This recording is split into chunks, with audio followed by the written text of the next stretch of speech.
So look, man, we're not going to spend 3 months like Paul debating with an Edomite, okay? But just to put him on blast. And then the thing was, it's like you're a teacher. You're proclaiming yourself to be a prophet and a teacher if you're explaining these things that is not known to everyone else, supposedly, right? And then you're gonna send flyers out, and you're gonna expect to not get challenged. You're a fool. You're a fool. He probably never got challenged like that before, you know? Never. And here was another thing there was a big thing he did say last night. For him to make that comment that the Jews didn't matter and all that other type of stuff, he kept saying last night that every other kingdom that tried to destroy Jerusalem failed. He said that last night. Which is bullshit. So he was contradicting himself, really, with the lies. They knocked down the walls of Jerusalem. Fucking, what's that, First Maccabees? Right. When they seized it? Yeah, they seized it. They seized in Esdras, I believe. Yeah, Jerusalem was always under attack because we constantly turned away from the Most High. So, and that was a topic we didn't even have time to get into because this devil was so evasive, man. Trying to kill a serpent with a trident, slithering between all three forks, man. And they had this Edomite bitch come up trying to get in a conversation with men and shit. You know, she don't know what the fuck she talking about. She just, you know how these fucking Edomites are, man. Right. They trying to. They don't think Jake knows some shit, you know? Right. And what bugged me out, like, as soon as we walk in that motherfucker, like, the motherfuckers knew, like, we're not regular Jakes, man, like regular niggas, you know? Brothers had the Shield of David on and everything. Shield of Davis everywhere. That was very disturbing to him because he kept seeing that with the ring on my finger. Kept staring in my direction. Hey, jump back real quick to Revelations 7, 3, and 4. Okay. Since we're still on that, the Israelites. Alright. Now he's going to go into the rest of Revelations this morning at about 10 or so, 10 in the morning. So pretty soon here in about an hour. He's going to teach more in Revelations, but he's going to ignore this. He's most likely going to ignore this scripture, or he's going to twist it reversely. Yeah. All right, we'll start back at 3. Revelation 7 and 3, saying, "Hurt not the earth, neither the things nor the trees, till we have sealed the servants of the Most High, or of our power in their foreheads. And I heard the number of them which were sealed, and there were sealed 144,000 of all the tribes of the children of Israel." So that's plain as day, especially when you jump to James 1 and 1. Who is James talking to?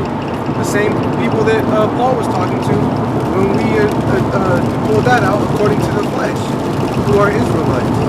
And James 1 and 1 is to the 12 tribes which are scattered abroad. He couldn't get around it. And you know how Edomites in these other nations, think they can fit in? Is that Revelation 7 and 9. Yep. And I'm gonna cut this. I'm gonna cut this scripture in Acts. Let me read Revelation 7 and 9 real quick.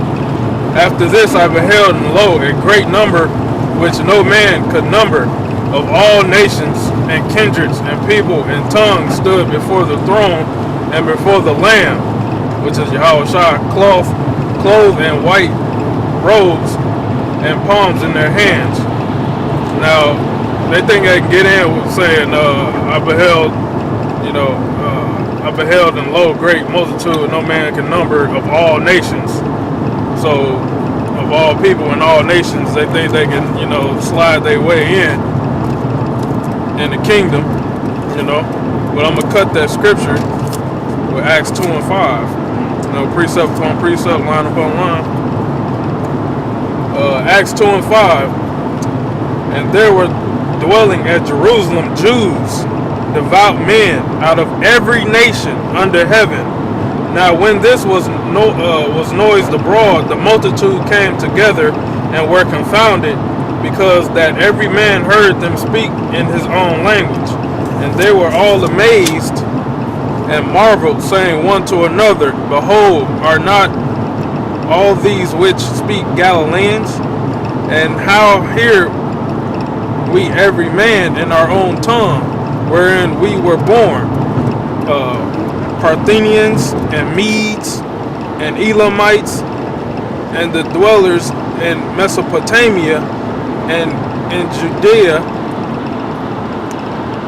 and Cappadocia and Pontus and Asia, Phrygia and Pamphylia and Egypt, and in the parts of Libya about Cyrene, and strangers of Rome, Jews and proselytes, Cretes and Arabians, we do hear them speak in our own tongues the wonderful works of the Most High. So there you had, you had Jews that were scattered, which are the Gentiles, amongst all these nations. And then another key word was, it said devout men. Now you look up that word devout, it's synonymous with the word pious, which means someone who followed and obeyed the laws. And then we had explained to him earlier on too, who were the laws given to. And we pulled those scriptures out and we cut them up on that. And we pulled out the Most High, how he changes not. How he only dealt with Israel, and how that's not going to change. So this guy was going way off, and he's going to continue to go off. And his whole thing, he was arrogant and proud about the whole situation. And then it was funny because when we would ask him a question, okay, well, what does this mean? Or what does that mean? Or why was this said? He would just look, he just stayed staring with the dumbass look on his face, man. He didn't want to, because he knew if he opened his own mouth, he'd be condemned, man. He knew if he opened his mouth, he would show the serpent that he was. But it was already evident because we let him run his whole mouth for a straight hour. Man. We let him go on with madness. And at the end, after you was done with him, I asked him an easy question. I was like, what does Jesus mean? I pulled out an Elder Tahar on him. I went very, very simple. I was like, what does Jesus mean? He kept silent. And the only one who answered was that lady with her was the Edomite woman. She said, Jesus is my salvation. I was like, yeah, you got salvation. I was like, what does Christ mean? And she couldn't answer that. The Edomite dude, the so-called teacher, he was, he had it. He was done, man. So basically, I ended off with this. I was like, take the RFID chip and just wait for the missiles, man. And then, what was this? 1 Corinthians 14 and 37, it says, if any man think himself to be a prophet or spiritual, let him acknowledge that the things that are right unto you are the commandments of the Lord. So we were getting on him too, that look, you're not an Israelite, you have no business touching our book, talking about anything pertaining to us or what's to come. Because he was up there saying that he was a prophet in a roundabout way, saying that these are the things that are going to come to pass, leading group prayers, asking everyone to bow their heads. Us brothers, hey, keep your heads up and your eyes open, like don't take your eyes off this devil. And he's asking, let the last 2% of these prophecies come quick, and he's like, he ended it off with, I just can't wait to look up in the sky and see my redemption coming. I took the brother and say, she's gonna fucking see a missile. That's right. So he cut himself up, man. And the brothers did a wonderful job holding themselves in order. So hopefully we get a chance like that again with someone else, something else, and we can record it. Was there a scripture you want to pull up on? Yeah, about how you said these other nations taking our covenant in their mouths. Yep. Psalms 2:1. Why do the heathen rage and the people imagine a vain thing? The kings of the earth set themselves, and the rulers take counsel together against the Lord and against the anointed, saying, let us break their bands asunder and cast away their cords from us. He that sitteth in the heavens shall laugh, the Lord shall have them in derision. And he was talking about that too with the toes, talking about how the kingdoms that always tried to unite were always broken up. They were always defeated. Now I have no idea who he thinks he's gonna gather or what he thinks he's gonna do, but he's not gonna make it. He's gonna have a terrible hell, man.